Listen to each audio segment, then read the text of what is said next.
en la historia de nuestra América, porque gracias a su dignidad, serenidad, valentía y gracias a un pueblo movilizado, se pudo vencer al golpismo. Querido presidente, muchas gracias por el honor de esta entrevista.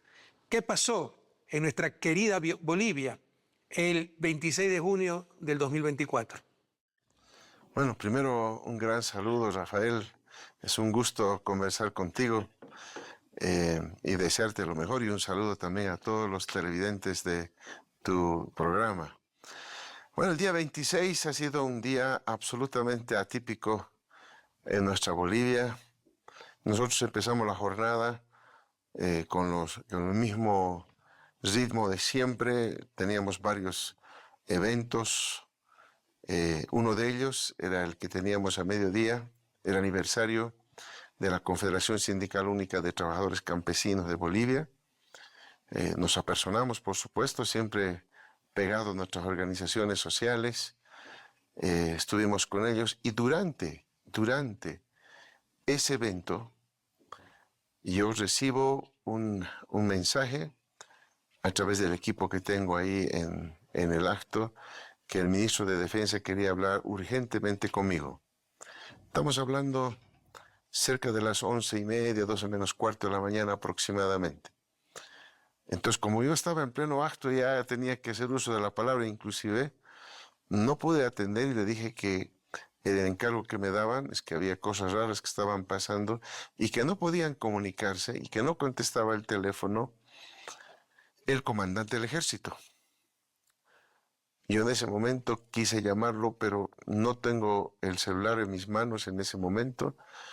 Y como te decía, estaba en un acto y ya tenía que hacer uso de la palabra, así que simplemente hice un encargo que todos traten de comunicarse con él. Cuando concluir el acto, estuvimos ahí compartiendo con los compañeros de la Confederación Sindical Única de Trabajadores Campesinos de Bolivia. Ya me bajé porque era la ciudad del Alto, estuve bajando a la ciudad. Ahí logré recibir información mucho más detallada sobre lo que estaba pasando. El ministro de Defensa me informaba de que trataba de comunicarse con el comandante del ejército, el general Zúñiga, y no recibía respuesta. Yo llamé inmediatamente para poder comunicarme con él. A mí tampoco me contestó, entonces hubo algo que estaba mal. En el interín, en el vehículo que me seguía en la caravana que siempre acostumbramos tener para trasladarme de un punto a otro punto, estaba nuestro vicepresidente. Entonces, a través de nuestros jefes de gabinete, hicimos el contacto con él para que pudiera acompañarnos en la Casa Grande a que yo le informe esto que estaba pasando. Había ya rumores de que una unidad motorizada en otro departamento, que no era la ciudad de La Paz, en la ciudad de Oruro, hacia el sur de La Paz, se estuviera movilizando con tanquetas y con equipos, ¿no? Equipos militares, por supuesto, efectivos también, y que no había ninguna orden para que se muevan ellos. Entonces, esos eran los movimientos que motivaron el tratar de conectarse con Zúñiga.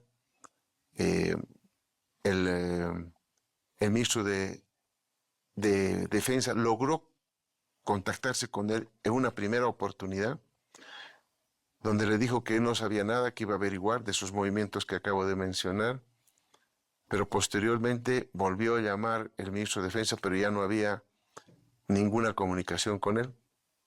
Como te decía, yo traté de contactarme con él, tampoco recibí ninguna comunicación, inclusive le mandé un mensaje para decirle que lo queremos contactar, nunca recibimos una respuesta por parte de él. Adicionalmente, ya aquí en Casa Grande, donde nos encontramos ahora,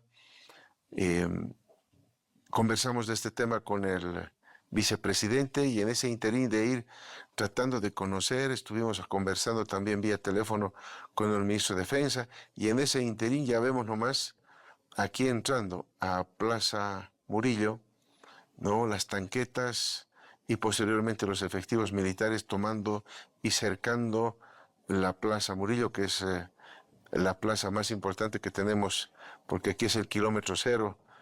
Aquí está el, el Palacio de Gobierno, pero también está la Asamblea Legislativa Plurinacional que sesiona bien, muy cerquita acá.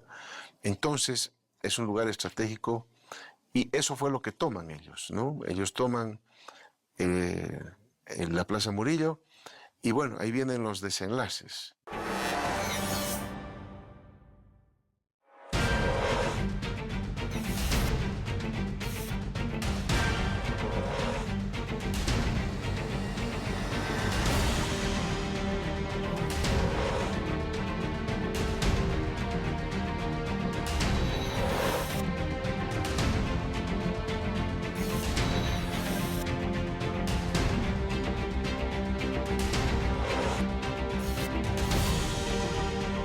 Ahí empiezan a sacar a toda la gente que estaba dentro de la plaza, porque la plaza es utilizada como cualquier otra plaza.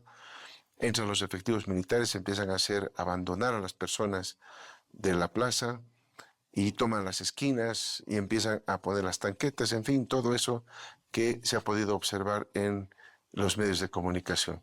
A partir de ahí, nosotros estábamos claros de que algo estaban ellos buscando con esto, que era un golpe de Estado. Nos comunicamos inmediatamente con todos los que pudimos, advirtiendo, informando de este tema, para que tomáramos todos los recaudos necesarios. Y por supuesto yo convoqué al ministro de Defensa acá. Había que tomar acciones rápidamente. En ese momento vimos que todo el gabinete estaba acá en Casa Grande, todo el gabinete, pero antes de reunirnos con ellos, cuando vimos que estaban empujando la puerta principal del Palacio de Gobierno con una tanqueta, nosotros reaccionamos y bajamos a enfrentar a quienes querían ingresar de esa manera al Palacio de Gobierno, que es simbólico porque ya nosotros no trabajamos ahí, es un lugar donde ya nadie trabaja, sino simplemente es muy simbólico, que tiene conexión con el edificio donde estamos ahora. Yo bajé para enfrentar y ahí estaba el general Zúñiga con los 3 comandantes de fuerza. Ahí yo les encaré de que estaban incumpliendo órdenes. Me bajé con el bastón de mando que tiene el presidente, que le da la categoría de capitán general. Yo le exigí que respetara ese mando y que replegara a todas las tropas militares que estaban en Plaza Murillo. Él se negó. Yo traté de convencerlo, él se negó. Hablé con los comandantes de fuerza que estaban ahí, la Armada Boliviana y la Fuerza Aérea, ¿no? Encontré recepción en este último comandante de la Fuerza Aérea, de lo que nosotros estábamos pidiendo, y ahí el general Zúñiga, que era comandante del ejército, se sale del Palacio de Gobierno, conjuntamente Ariñez, que era el vicealmirante encargado del comando de la Armada Boliviana. A partir de ahí, nosotros ya tomamos la decisión, había que relevarlos, ¿no? A todos ellos, porque lo importante de esto es entender también que día antes el general Zúñiga había hecho unas declaraciones a los medios de comunicación sin autorización alguna de nadie y lanza algunas declaraciones que por supuesto el gobierno nacional nunca compartía, pero peor, ese tipo de declaraciones transgredía la constitución política del Estado. En nuestra constitución, Rafael, las Fuerzas Armadas no deliberan y por lo tanto el entrometerse en temas políticos era claramente una flagrante falta a la constitución política del Estado y el día anterior nosotros ya habíamos tomado la decisión de separarlo del comando del ejército al general Zúñiga por esas declaraciones. Yo instruí, porque estaba con una agenda bastante recargada el día martes, yo instruí al ministro de Defensa y a la ministra de la Presidencia de que tuvieran una reunión con él para hacerle entender nuestro punto de vista, lo que habíamos claramente acordado, decirle que él ya no iba a ir más como comandante del ejército y que por lo tanto había que sustituirlo. Y en esa charla inclusive me informaban después que la sostuvieron con el general Zúñiga, tanto la ministra de la Presidencia como el ministro de Defensa. Ahí me informaron de que toda la reunión se llevó muy cordialmente, que se despidieron también muy amigablemente entre el general Zúñiga, que ya sabía que tenía que irse del comando del ejército con nuestros dos ministros. Yo creo que ese ha sido uno de los elementos que detonó las actitudes, pero no creo particularmente que recién se haya empezado a planificar esto. Desde mi punto de vista, yo creo que ha habido una planificación mucho más anterior para poder lograr que se consolide ese golpe de Estado. Por lo tanto, con esa información seguramente ahí lo encaré yo al Zúñiga, como le decía, al general Zúñiga le dije que repliegue todas las fuerzas, se negó, e inmediatamente yo procedí al relevo de mando de los 3 comandantes que estaban ahí del ejército, de la Armada y la Fuerza Aérea, que en realidad no estaban queriendo obedecer órdenes de su capitán general. De esta manera logramos consolidar una nueva comandancia de las 3 fuerzas, y a partir de eso el comandante del ejército públicamente instruyó el repliegue de las tropas, porque ocurrieron varias cosas que eran irregulares. Nadie había instruido el acuartelamiento de las tropas y nos encontramos ese día que había partido una instrucción del comandante del ejército para que pudieran replegarse a sus cuarteles las tropas, cuando nunca habíamos dado nosotros esa instrucción. No se contestaba el teléfono, se desobedecía órdenes y por lo tanto tomamos esa decisión. Y básicamente eso, más algo muy importante, Rafael. Inmediatamente nosotros, como te decía, informábamos por teléfono, comunicando con todos, con todas las organizaciones, con todos los que podíamos en ese momento, de la situación que estábamos atravesando en Bolivia. Hubo una gran movilización del pueblo boliviano. Aquí yo quiero reconocer esa rapidez con la que el pueblo boliviano, al enterarse de lo que estaba ocurriendo, a la toma de la Plaza Murillo por los militares, se desplegaron y vinieron justamente aquí a rodear a los que nos estaban rodeando. Y hubo enfrentamientos, Rafael. Tenemos 14 heridos, con armas de fuego que se aplicaron ahí. El pueblo boliviano salió a las calles a defender la democracia y lo hizo muy rápidamente y se organizó muy rápidamente ahí en los puntos donde hubo enfrentamientos. También hay que agradecer a muchos presidentes que inmediatamente también se solidarizaron con nosotros como país y lanzaron sus comunicados solidarizándose con lo que estaba ocurriendo en Bolivia con ese golpe que estaba en marcha.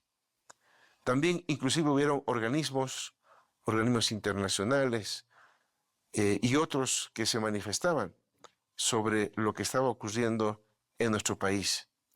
Yo valoro muchísimo a todos ellos porque sin duda alguna, sin ese apoyo, especialmente de ese pueblo boliviano que se movilizó, que se organizó y se movilizó, ahí la Central Obrera Boliviana, que es el ente matriz de los trabajadores, Rafael sacó inmediatamente un comunicado a toda su base, a todos sus afiliados, instruyendo huelga general indefinida con bloqueo de caminos para recuperar la democracia. Y el resto de las organizaciones no se quedaron atrás, también sacaron sendos pronunciamientos.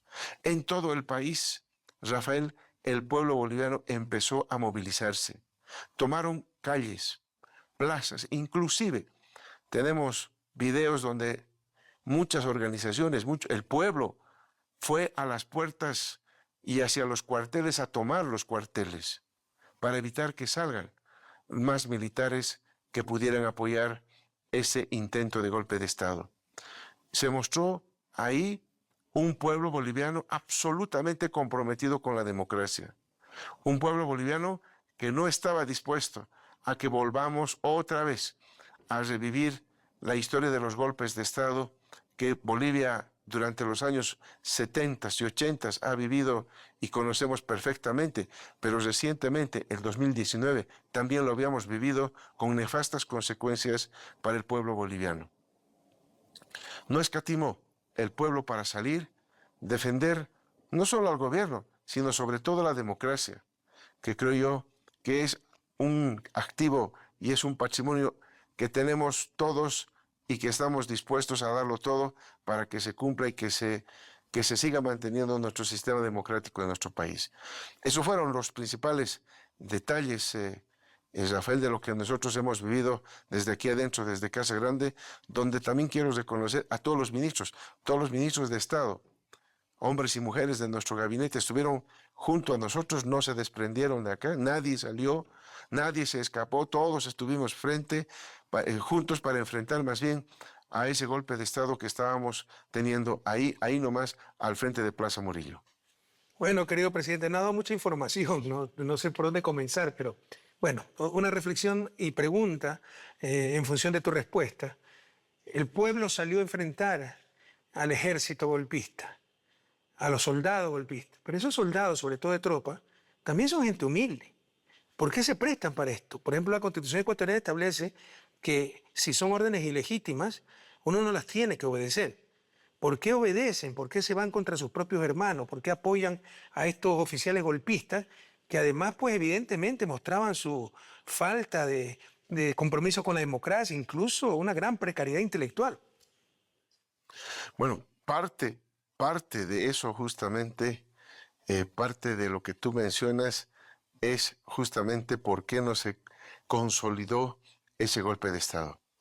Hubieron varias unidades del ejército que no se movieron. Es más, la Fuerza Aérea se mantuvo relativamente sin ningún movimiento, excepto el encuartelamiento que lo acataron, pero el resto no. Evidentemente, estaban movilizando varios motorizados de varios lugares donde habían accedido, donde se habían mostrado de acuerdo con el golpe de Estado, pero sin duda alguna hubieron unidades que no respondieron o que al menos tardaron en responder, y esa tardanza fue la que justamente ocasionó el nerviosismo de la gente que estaba dando el golpe de Estado y la desincentivó. Asimismo, hay que recordar aquí un hecho fundamental también, Rafael: la policía boliviana. La policía boliviana, que había recibido, eso nos informaba el comandante de la policía, que luego vino aquí con nosotros, estuvo acá en Casa Grande, porque estuvo ahí con los militares golpistas que lo invitaron a que se uniera a esa aventura golpista. Y el comandante de la policía les dio una negativa clara e ingresó aquí a Casa Grande para informarme y ponerse a órdenes del presidente y del gobierno para poder hacer lo que sea necesario para proteger esta democracia que todos la hemos luchado. Eso es un hecho fundamental, ¿no?, para nosotros, que la policía no haya reaccionado, y evidentemente varias unidades, varias divisiones del ejército tampoco hicieron caso a esas instrucciones, porque claro, no había desde nuestro punto de vista ningún motivo para hacer semejante cosa en nuestro país. Y por lo tanto, el escenario del 2019, donde participó la policía, las Fuerzas Armadas, era un escenario totalmente diferente. Hoy teníamos un país que tenía absolutamente condiciones muy, muy diferentes a las que habíamos vivido antes. Es decir, no había varias de las condiciones que desde nuestro punto de vista podían utilizar o ser necesarias para culminar esto. Pero evidentemente, varias unidades también, comandantes de unidades del ejército, de la Fuerza Aérea e inclusive de la Naval se negaron a llevar adelante esas instrucciones que, por supuesto, ahí estaba claro que no correspondían a un proceso que estábamos viviendo democrático en el país y especialmente de las circunstancias de las que estábamos saliendo, porque reciencito nomás hubo ese golpe de Estado aquí en Bolivia. Pero, presidente, el propio general Juan José Zúñiga tiene rasgos indígenas, rasgos muy tradicionales de Bolivia, la zona indígena. No creo que pertenezca a las élites. Tú sabes que las élites latinoamericanas, bolivianas, se creen blancas y con eso superiores al resto, se avergüenzan del mestizaje. ¿Cómo un tipo tal No, vez de sin duda extracto alguna. popular puede Sin duda alguna. atentar contra un gobierno que trabaja por el bien común? ¿Cómo puede prestarse a eso? ¿Cómo puede caer en tales contradicciones? Bueno, eso es lo que demuestra, eso es lo que te decía, la precariedad intelectual, que con la fuerza de las armas va a inaugurar la democracia, decía.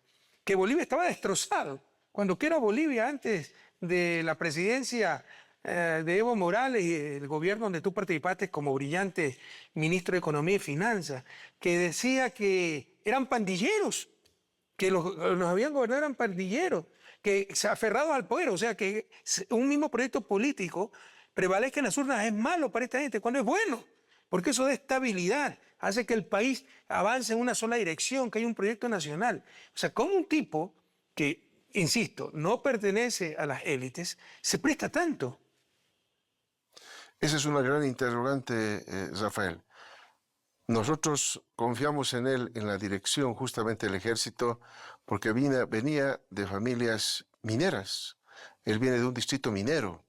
Él mismo siempre lo mencionaba y su orgullo de proceder de la familia minera. Y por lo tanto nosotros sabemos que la mina en nuestro país siempre ha sido un sector muy sacrificado, el proletariado minero en nuestro país. Pero mira, circunstancias que desconocemos y que por supuesto están en investigación, va a esclarecer quizás en algún momento lo que tú justamente estás mencionando. Porque nunca existió, porque yo lo encaré ahí, como te decía, ahí en plena puerta del Palacio de Gobierno, y yo le decía, le pedía explicaciones por qué la desobediencia a las órdenes y por qué haber sacado militares y tanquetas ahí a la Plaza Murillo sin ninguna orden, sin ninguna instructiva. Y él no tenía ninguna respuesta que darme. Nosotros lo encaramos, le cuestionamos y no tenía una respuesta que nos pudiera satisfacer o que al menos hubiera pretendido poder aglutinar a todas las otras fuerzas para lograr su objetivo. Yo creo que esto se va a esclarecer sin duda alguna cuando ya tenemos más de 17 detenidos por este tema, Rafael, pero esto es solamente una parte de ellos porque este es un golpe de Estado que no solamente lo perpetraron los militares. Está claro que hay participación de militares jubilados y también está claro que hay participación de personas civiles en el golpe de Estado. En la reunión que se lleva a cabo en el Estado Mayor allá, en la mañana del día de ayer, donde ya todos los golpistas toman la decisión de ejecutar este golpe el día de ayer, se encontraban en ese Estado Mayor jubilados del ejército y también personas civiles, que es lo que justamente se está investigando para poder esclarecer, porque no solamente es el tema de los militares, que evidentemente son los que dan la cara, son los que están ahí en el momento de efectuar el golpe de Estado, un golpe de Estado militar clásico además, sino que hay gente del ejército jubilado, ¿verdad?, que nosotros hemos visto desde la época inclusive de nuestro anterior gobierno, que ha estado permanentemente con actos sediciosos, inclusive gran participación de estos en el golpe del 2019, los jubilados del ejército. Prepararon varios grupos irregulares que en nuestro gobierno los desmantelamos, fueron estos militares jubilados. Y por otra parte, adicionalmente a ello, la participación de civiles. Lo que quiere decir que esto no es solamente la ejecución y la mano militar detrás de un golpe de Estado. hay civiles involucrados y por lo tanto esa es la investigación completa que tenemos que hacer en nuestro país para entender exactamente dónde están los móviles, dónde se generó esas ideas y por lo tanto no solamente a los ejecutores, sino también a los autores intelectuales de todo esto. Pero lo que tú mencionas, presidente, esa animadversión de al menos la alta oficialidad, de oficiales retirados, de nuestras Fuerzas Armadas, me refiero a latinoamericanos, para con los gobiernos progresistas, pese a que ustedes han mejorado sueldos, salarios, equipamientos, condiciones de trabajo, como nosotros, como yo lo hice también en Ecuador, como lo han hecho muchos presidentes progresistas. Sin embargo, es evidente que existe una animadversión, es evidente que hay hostilidad. ¿De dónde viene aquello? ¿Qué tienen en la cabeza? ¿Cómo se forman? ¿Por qué esa actitud? En el caso boliviano, nosotros hemos decidido hacerlo con muchas responsabilidades de investigación para hallar a los verdaderos culpables intelectuales, porque estos son solamente los que operan, como te digo. Estos operaron, pero alguien está detrás. Alguien es el que financia. Alguien es el que promete cosas. Alguien es el que está manejando los hilos y son los que nunca aparecen después de esto. Los que los dejan a ellos liberados a su suerte y son ellos los que han empezado a asusar, a hablarles al oído, a hacerles creer muchas cosas y en fin, ellos toman muchas veces actitudes equivocadas en base a que alguien, como decimos aquí en Bolivia, les va calentando las orejas. Bueno, tú dijiste algo muy importante en tu primera respuesta, que tienes la certeza de que esto se preparó desde mucho antes. Eso significa que hay un esfuerzo concentrado, recurrente, para impedir que el gobierno de corte socialista o progresista de Luis Arce, Evo Morales, continúe, un gobierno de este estilo continúe al mando de Bolivia. Ya lo vimos en octubre de 2019, cuando se dio el golpe de Estado contra Evo Morales, ese sí sangriento, con matanzas, con maltrato de civiles, luego atentado a los derechos humanos, persecución a los miembros del gobierno, quema de casas, horrores, ¿no? En todo caso, Bolivia tiene una historia de inestabilidad política, lo sabemos, pero el 2006 que ganó Evo Morales, pues ha habido esa estabilidad, excepto octubre de 2019, que quisieron impedir la victoria del movimiento hacia el socialismo y del compañero Evo Morales. ¿Por qué? ¿Tú crees que hay algo detrás de ese intento de impedir un proyecto soberano, digno, progresista en nuestra querida Bolivia? Bueno, siempre los móviles de este tipo de cosas al final tienen que ver con un aspecto económico. Quizás es nuestro sesgo económico que tenemos, Rafael, pero siempre vemos que al final de esto, de todo este tipo de acciones políticas, al menos en la historia de nuestro país, siempre ha estado detrás algún recurso natural, algún interés económico que han tenido en su momento las oligarquías, las castas que gobernaron nuestro país o que ahora quieren apoderarse también. Y son intereses de corte nacional e internacional como todos los conocemos. La historia del Ecuador, la historia de Bolivia, todas son muy semejantes. Es la misma película con diferentes actores.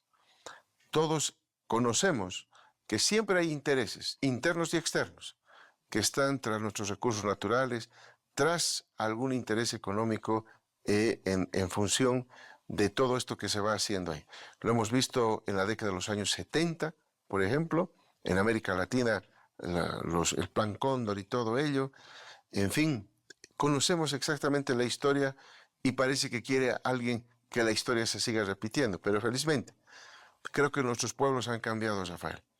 Nuestros pueblos ahora no están dispuestos a aguantar ningún golpe de Estado, están dispuestos a dar inclusive la vida, pero que se mantenga su proceso democrático y que nos dejen vivir tranquilos y en esta democracia soberana que nosotros siempre hemos peleado. Y es más, a nuestro juicio, como vemos las cosas, luego del apoyo que hemos visto allá, no solamente el día de ayer, sino lo que hemos venido viendo durante todos estos años que me ha tocado manejar el Estado boliviano, hay un gran apoyo cuando el gobierno nacional arranca políticas soberanas como la industrialización de nuestros recursos naturales, como los procesos industrializadores que nuestro gobierno está empujando, como esos mejoramientos en la parte agropecuaria, en fin, tantas cosas que la gente está esperando, las obras que estamos haciendo y que lo hacemos de manera soberana sin pedir recursos al Fondo Monetario y aplicar modelos económicos soberanos, nuestros, propios, hechos por nosotros mismos, para mejorar la calidad de vida de las bolivianas y los bolivianos. Nuestro modelo fundamentalmente es un modelo que se basa en la generación de excedentes a través de nuestros recursos naturales, para luego proceder a redistribuirlos y a iniciar ese proceso industrializador. Parece que en nuestro país hay gente que eso no le está gustando. Pero también hace poco la almirante Richardson, jefe del Comando Sur de los Estados Unidos, que ha tenido una injerencia descarada en los últimos años en la región y es recibido por algunos presidentes de la región como jefe de Estado, cuando es un comandante militar o una comandante militar, dijo claramente que en el triángulo de litio, Argentina, Chile, Bolivia, está el 60% del litio, que es el material del futuro, y que es una cuestión de seguridad nacional para los Estados Unidos tener control de esa región. ¿Tú crees que eso ha tenido algo que ver con estos intentos del 2019 y ahora 2024 de golpes de Estado? O el 2019, un golpe de Estado exitoso, aunque duró poco, luego vino tu arrasadora victoria. ¿O crees que Estados Unidos está detrás de esto? No solamente se refirió al litio, ¿eh? En nuestro caso, se refirió a las tierras raras. En nuestro caso, se refirió a que somos la reserva de agua dulce más grande y que somos en nuestro país. Entonces, hay muchos intereses, Rafael, hay muchos intereses, pero yo creo que responsablemente nosotros vamos a entrar a esa profunda investigación para encontrar no solamente a los autores materiales, sino también a los autores intelectuales de este fallido golpe de Estado que hemos vivido el día de ayer en nuestro país. No te quiero importunar más, presidente, al día siguiente del golpe de Estado. Te agradezco muchísimo esta oportunidad. Solo te pido las 32 últimas preguntas, no, las dos últimas. Una en lo humano y otra para el futuro. En lo humano, ¿qué sentiste cuando viste las tanquetas con dinero del pueblo boliviano entrar a la Plaza Murillo, luego tratar de derrumbar la puerta del Palacio Quemado? Y ya en lo personal, somos de carne y hueso. La valentía no consiste en no sentir miedo, es humano, natural sentir miedo. La valentía consiste en controlarlo y cumplir con el deber a cualquier costo. Y esa imagen pasará a la historia. Cuando un presidente frente a las tanquetas y frente a un general golpista baja repleto de dignidad, repleto de serenidad a enfrentar a ese militar alzado en armas. ¿Qué sentías tú en lo humano, mi querido presidente? Bueno, cuando veía las tanquetas entrar, cuando veía a los uniformados ingresar y tomar la Plaza Murillo, pasaron por mi mente rápidamente en los años 1979, cuando yo participé también muy joven, en la resistencia al golpe de Natush Bush, el 1 de noviembre del año 1979, cuando con el pueblo por primera vez resistimos ahí un golpe de Estado, donde vimos por primera vez muy de cerca los tanques, las balas que salían de las armas de los militares dirigidos hacia el pueblo boliviano. También me recordó el golpe de Estado de 1980, donde también yo lo viví, el golpe tal vez uno de los más cruentos que vimos en nuestro país, de García Meza, donde lo matan ahí al líder socialista Marcelo Quiroga Santa Cruz y otros grandes líderes que teníamos de la izquierda en nuestro país, que también lo pudimos observar, porque ahí estuvo no solamente el golpe de Estado, estuvo con estado de sitio, en fin, una serie de medidas propias de la dictadura de esos años. Y también me recordó, pese a que hay diferencias con el golpe del 2019, el golpe del 2019 tiene sus diferencias, porque en ese momento, cuando se produce el golpe de Estado, no entran tanquetas a la Plaza Murillo, no entran soldados a la Plaza Murillo.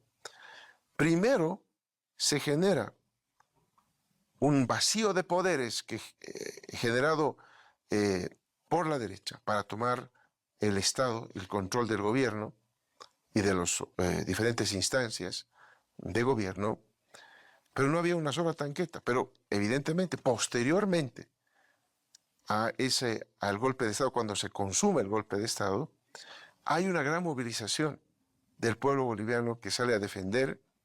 Se había ultrajado nuestra huipala, que es un símbolo nacional, y por lo tanto la gente sale y tenemos varios muertos. Todo eso que te estoy contando pasó por mi cabeza en milésimas de segundo. Por lo tanto, yo les decía a nuestros compañeros que estaban ahí con nosotros, estaba nuestro vicepresidente a mi lado, nuestra ministra de la Presidencia. A ellos les dije, hay que mantener la calma, empecemos a llamar por teléfono, denunciemos estos hechos, organicémonos en la resistencia que hay que darle a este golpe de Estado. Y eso es lo que hicimos.